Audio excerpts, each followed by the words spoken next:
दोस्तों, आज की कहानी की शुरुआत में हम देखते हैं कि कुछ सोल्जर्स एक कैदी का पीछा कर रहे होते हैं और वो जल्द ही पकड़ा जाता है और उसे घुटनों के बल बिठाने के लिए कहा जाता है। उसके बाद कैप्टन अपनी गन निकालता है और उस कैदी के सर पर रख देता है। वो गोली चलाने ही वाला होता है, लेकिन सही वक्त पर उसका इरादा बदल जाता है। उसके बाद उसे घसीट कर कैंप में ले जाते हैं। जब उसे जापानीज कमांडर इंटो के सामने पेश किया जाता है तो कमांडर ने उस पर कोई रहम नहीं दिखाया और अपने सोल्जर को उसका सर काटने का आर्डर दे दिया। कैप्टन हिरानो ने उसे घुटनों पर बैठने को कहा। जेम्स ने खामोशी से वैसा ही किया। फिर हिरानो ने अपनी तलवार निकाली और उसे जेम्स की गर्दन पर रख दी, लेकिन जैसे ही उसने जेम्स को मारने के लिए अपनी तलवार उठाई, जेम्स सही वक्त पर पीछे हट गया। इसी वजह से उसका हमला मिस हो गया। ये देखकर गार्ड ने भी उस पर हमला किया, लेकिन जेम्स ने उन सबको मार दिया और उनके कैप्टन को भी नहीं छोड़ा। उनसे बचने के लिए जेम्स जंगल की तरफ भागता है, लेकिन जल्द ही जापानीज उसके पीछे लग जाते हैं और उसे ढूंढ लेते हैं। जल्दी में वो उनके छुपाए हुए ट्रैप में फंस जाता है। उसका नाइफ भी नीचे गिर जाता है, जिसकी वजह से वो ट्रैप काट नहीं सकता और पकड़ा जाता है। जब वो वापस कैंप में लाया गया तो कमांडर ने पूछा कि ये अब तक जिंदा क्यों है? मैंने तो इसे मारने का ऑर्डर दिया था। इस बार कैप्टन जवाब देता है कि उसने भागने की कोशिश की, लेकिन वो हमारे ट्रैप में फंस गया। जब कमांडर को पता चला कि जेम्स ने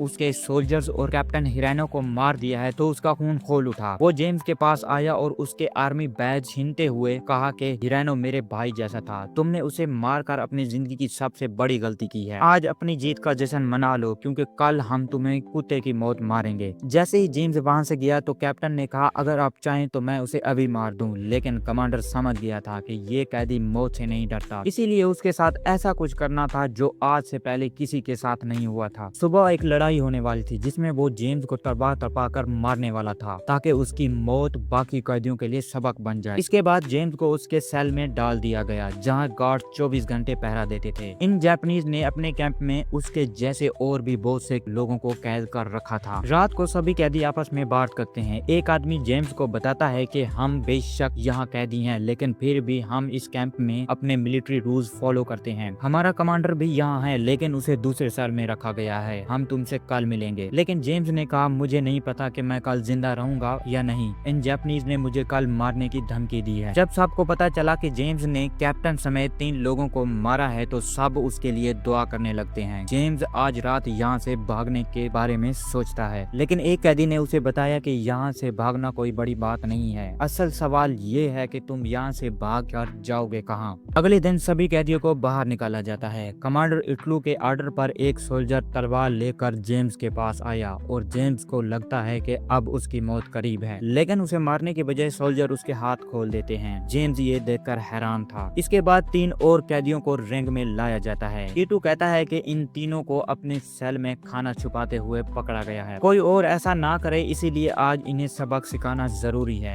इसके बाद उसने चेयर निकाली और आराम से बैठ गया जैसे कोई शो शुरू होने वाला हो। जैसे ही एक आदमी ने बेल बजाई, पीछे से एक फाइटर बाहर आया। लोग उसे मौत का फरिश्ता कहते थे। वो तीनों उस फाइटर के सामने कुछ भी नहीं थे, लेकिन अगर वो नहीं लड़ते तो वैसे ही मारे जाते। इसीलिए उनमें से एक हमला करने के लिए आगे बढ़ा, लेकिन उस फाइटर ने उसे एक ही बार में ढेर कर दिया। इसके बाद बाकी लोगों ने भी उसे मारने की कोशिश की, लेकिन मजा तब आता जब उसके सामने कोई टिक पाता। उस फाइटर ने सबको जान से मार दिया और लड़ाई शुरू होते ही खत्म हो गई। अब अगली बारी जेम्स की थी। वो फाइटर जेम्स के लिए तैयार था, लेकिन उसने जेम्स को हल्के में लेने की गलती कर दी थी। जैसे ही वो अपना पहला वार करने के लिए आगे बढ़ा, जेम्स ने उसे सिर्फ एक ही पंच में नीचे गिरा दिया और उसने उस फाइटर के सर पर इतनी जोर से मारा कि जेम्स के हाथों वहीं उसकी मौत हो गई। वहां खड़े किसी को भी अपनी आंखों पर यकीन ना हुआ। पीटी को इतना बुरा लगा कि वो गुस्से में अंदर चला गया। उसके कैप्टन ने कहा आपको इसे अभी खत्म कर देना चाहिए, लेकिन इटू ने कहा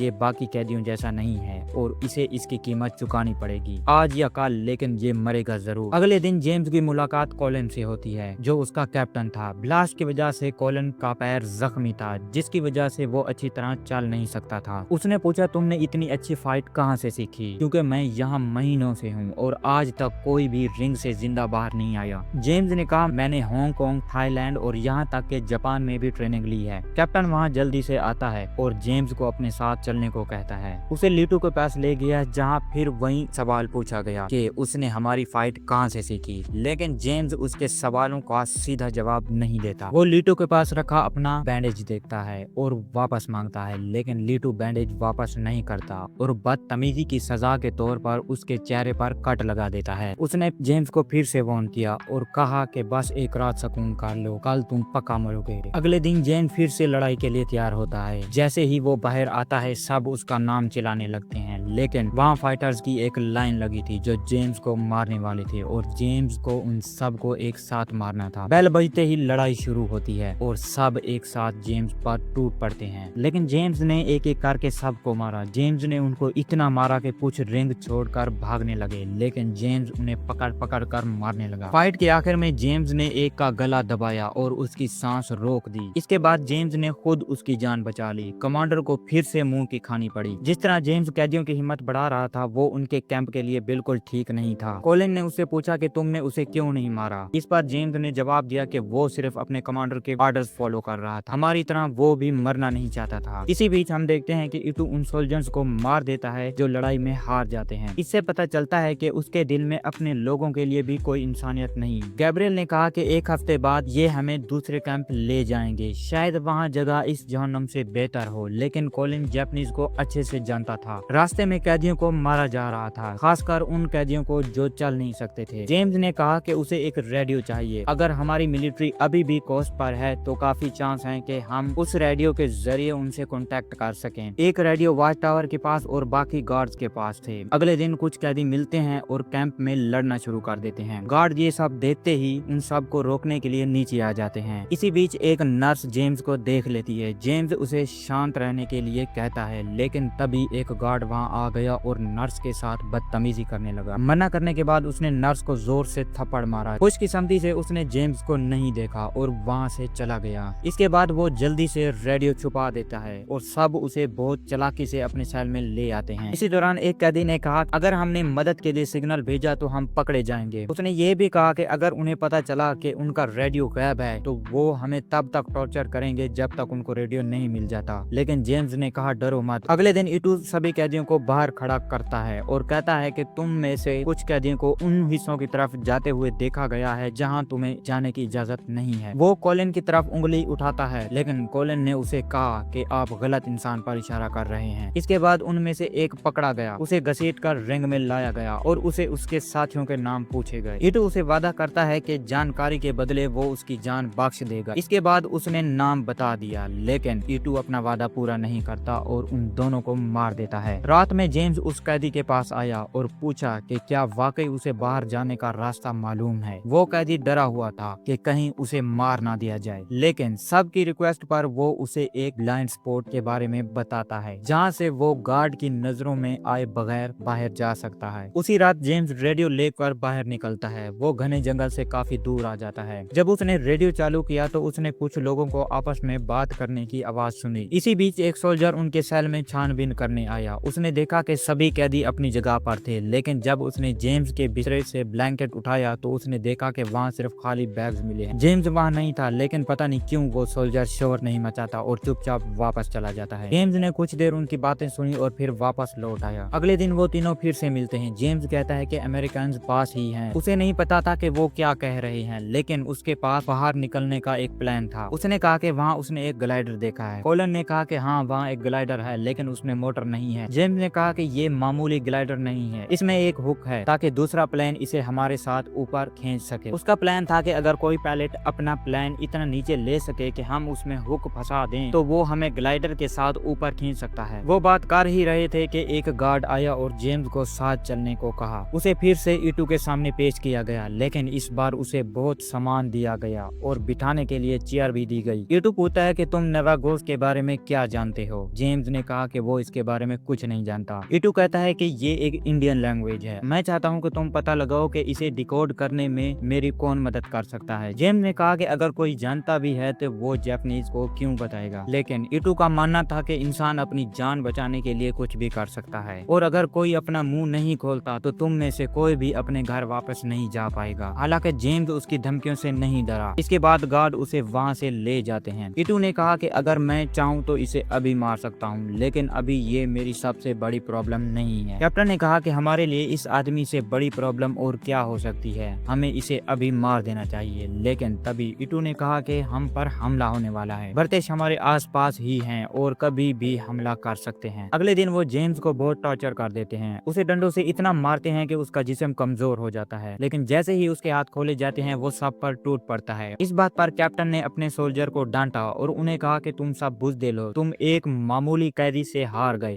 वो अपनी हार से शर्मिंदा था, इसलिए उसने गुस्से में इन कैदियों को गोली मार दी और अपने कैंप लौट गया। जेम्स अपने चोटों की वजह से बेहोश हो गया। जब उसे होश आया तो उसने खुद को जापान के एक मेडिकल कैंप में पाया और उसकी देखभाल के लिए एक नर्स भी रखी। जेम्स उस लड़की को जानता था। उसे पता चला कि उसका नाम टेरिसा है और वो भी उनकी तरह एक कैदी है। टेरिसा उसे बताती है कि ईटो की रातों की नींद उड़ गई है। उसे लगता है कि हम पर कभी भी हमला हो सकता है। अगर ऐसा हुआ तो वो हम में से किसी को भी जिंदा नहीं छोड़ेगा और सबको खत्म कर देगा। रात में ईटो जेम्स से मिलने आता है और उसे कहता है कि तुम एक अच्छे फाइटर हो, लेकिन अब तुम्हें काऊ से लड़ना होगा। जेम्स ने कहा कि अब बस करो, जब से मैं यहाँ आया हूँ तुम ये बात 3 बार कर चुके हो। अगर तुम मुझे मारना ही चाहते हो तो ये सब करने की क्या जरूरत है। इस पर ईटो कुछ नहीं कहता और चुपचाप वहाँ से चला जाता है। इसके बाद जेम्स अपने साथियों के पास लौट आता है जो उसे जिंदा देखकर बहुत खुश थे। उनमें से एक जेम्स को बताता है कि जब तुम मेडिकल कैंप में थे तो कुछ अमेरिकन प्लेन्स हमारे ऊपर से गुजरे। अब ये बात तो साफ है कि अमेरिकन पास ही हैं, बस रेडियो के जरिए उनसे कांटेक्ट करना था। रात में जेम्स और गैब्रियल एक बार फिर कैंप से बाहर निकलते हैं, लेकिन जैसे ही वो दूर जाते हैं गार्ड्स उन्हें देख लेता है, इसीलिए वो सब चुपचाप वापस अपनी जगह आ जाते हैं। अगले दिन ईटू सभी कैदियों को एक साथ लाता है और कहता है कि कल रात कुछ कैदियों ने हमारे गार्ड्स पर हमला किया। मैं जानता हूँ कि ये किसी एक का काम नहीं है और सब शामिल हैं, इसीलिए जो लोग इसमें शामिल हैं उन्हें खुद आगे आना चाहिए। जेम्स देखता है कि इन लोगों ने कोलिन को बहुत टॉर्चर किया था। उसने कहा कि तुमने गलत आदमी को पकड़ा है, वो मैं ही हूँ जिसने गार्ड को मारा था। ईटू कहता है कि मुझे खुशी है कि तुमने खुद सच मान लिया, लेकिन कल रात तुम अकेले नहीं थे, तुम्हारे साथ कोई और भी था। इसके बाद वो एक कैदी को उसके सामने लाता है और जेम्स को उसकी जान लेने के लिए कहता है। उसने शर्त रखी कि अगर वो इसे मार देता है तो वो उसके दोस्त की जान बख्श देगा, लेकिन जेम्स ऐसा करने से साफ मना कर देता है। इसके बाद ईटू उस आदमी को जेम्स की आंखों के सामने गोली मार देता है। कोलिन के साथ भी ऐसा ही करने वाला था। जैसे ही सोल्जर ने उस पर हमला किया कोलिन उस पर टूट पड़ा और एक एक करके सबको मारने लगा। जल्द ही गार्ड उसे रोक देते हैं और उसे फिर से सेल में डाल दिया जाता है। रात में जेम्स ईटू के पास आया और उसे कोलिन को छोड़ने के लिए कहा,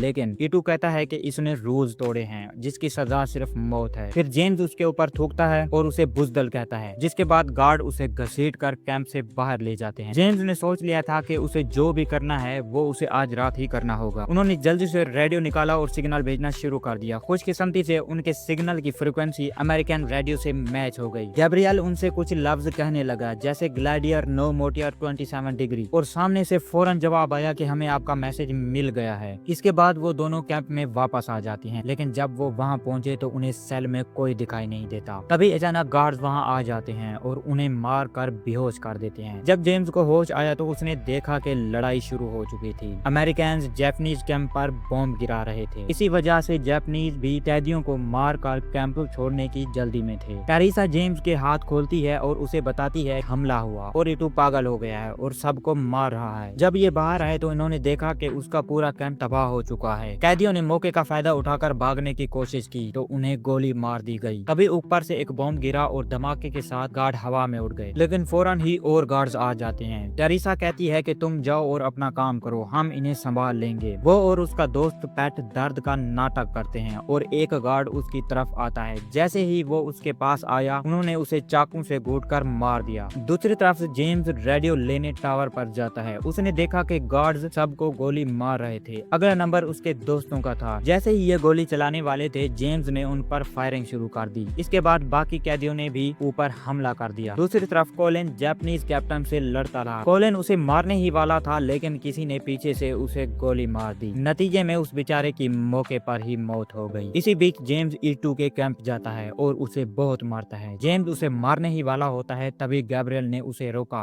और कहा कि हमें यहाँ से फौरन निकलना होगा। कैप्टन ने उन्हें भागते हुए देखा और उन पर गोली चलाने ही वाला था, लेकिन तभी ईटू ने उसे रोक दिया। अगर वो आज जेम्स को मार देता तो वो इस सच को कभी नहीं बदल पाता कि वो एक बुज़दिल है, इसीलिए वो जेम्स को जाने देता है। हम देखते हैं कि बाकी लोग ग्लाइडियर के पास पहुंच जाते हैं और एक अमेरिकन फाइटर प्लेन जो उनके ऊपर उड़ रहा होता है उसने अपना हुक नीचे गिराया और अपने प्लेन को काफी नीचे ले आया। आखिरकार वो वहाँ से निकल जाते हैं और प्लेन ग्लैडिएटर को हवा में ले जाता है। इसके 8 साल बाद हम जेम्स को देखते हैं जो सेकेंड वर्ल्ड वॉर खत्म होने के बाद जापान वापस आता है। वो वहाँ ईटू से मिलने आया आया था क्योंकि उसका पुराना हिसाब अभी बाकी था। ईटू वहाँ नहीं था, लेकिन हमें यहाँ उसका बेटा सुकी दिखता है। जेम्स वहाँ लड़ने नहीं आया था, लेकिन फिर भी मजबूरन जेम्स लड़ता है और सबको मार देता है। यहाँ जेम्स को पता चलता है कि ईटू की 1 साल पहले मौत हो चुकी थी। जैसे ही उसने उसकी मौत की खबर सुनी, जेम्स बिना कुछ कहे वापस जाने लगा। इसके बाद सुकी जेम्स को कहता है कि उसके पापा कहते थे कि वो फाइटर एक दिन जरूर आएगा, क्योंकि उनके पास अभी भी उसकी ये कीमती चीज थी, जेम्स का बैंडेज। सुकी उसे वो बैंडेज वापस कर देता है। आखिर में दोनों अपना सर झुकाते हैं और एक दूसरे का सम्मान करते हैं। इसके बाद जेम्स अपना बैंडेज लेता है और वहां से चला जाता है। इसी के साथ ये कहानी खत्म होती है। दोस्तों, आपको अगर मेरी वीडियो पसंद आई तो वीडियो को जरूर लाइक करें और चैनल को सब्सक्राइब करें। मिलते हैं अगली वीडियो में।